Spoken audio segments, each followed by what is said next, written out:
Welcome back, everyone. In this video, I'll be showing you Ying Pro unique feature. Why unique? Because other converters doesn't have this. And some of you have been requesting this tutorial in this channel, which I couldn't upload due to some circumstances. But here we are. I've finally had the time to create a tutorial for you guys. Grab your Ying Pro and the included cables. I will be using my extras around here. Type A to Type C and Type C to Type C cables. You can use any spares or your phone charger as an example. For this video, I'll be using a power bank, but you don't need a power bank at all as you can just plug an adapter to a power source. I have limited access to the power source, reason I'm using a power bank.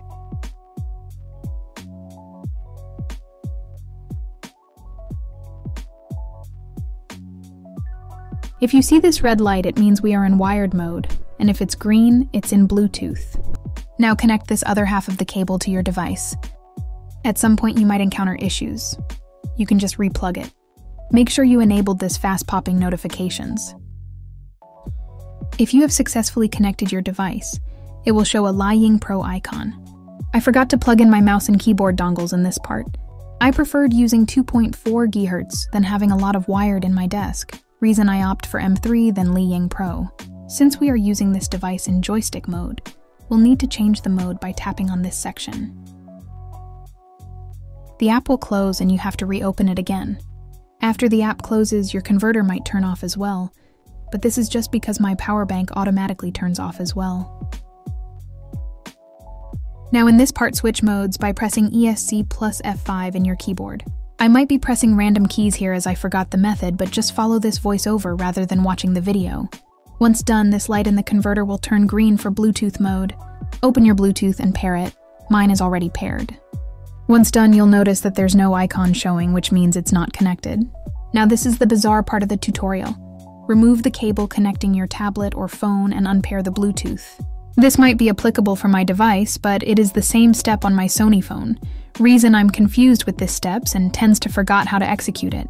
Now the main point here is to check the following. Your converter lights should be blinking green, the same in this video.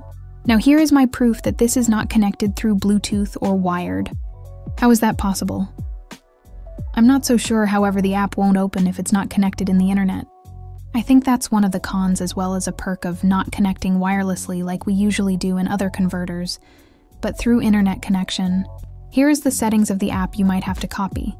If this method doesn't work for you, just connect it through Bluetooth and you're all set. Now moving forwards, let's set up the device here. The first thing you should do is adjust the AI recognition by putting all the correct boxes and circles in their place. You need to fit them in the box, not too big or too small. Everything is indicated to where we could put them in place, so you don't have to worry. For this part, the 6x scope needs to be configured for better recognition. After that, make sure you have adjusted this smallest one correctly, as this will provide accurate recoil management. Now let's see how recoil works. If I press the fire button at the very top, recoil goes up. Even if you finish setting up your converter, recoil will always goes up when you try to press the power button like this.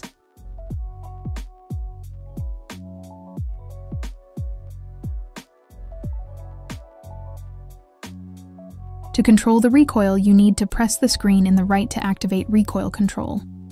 This can be executed before, while, or after the firing or tapping the firing button. Bear in mind that this works only when you tap the right side of your screen.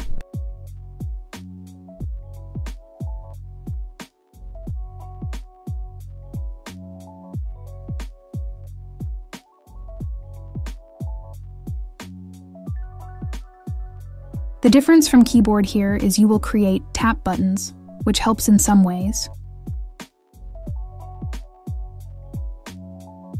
This is clear, but yours might be pre-adjusted. I deleted all the created taps here for me to explain how it works. Basically, you're creating another button doing the same actions. Like for example, you choose this as a firing button. It will fire whenever you touch this button.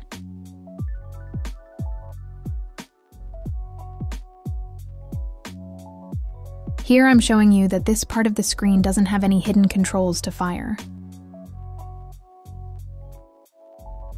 Now you can do this to aim as well, depending on what controls you like to execute.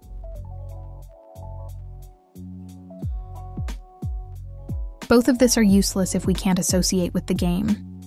For aiming, bind this in the app settings. For shooting, choose this option.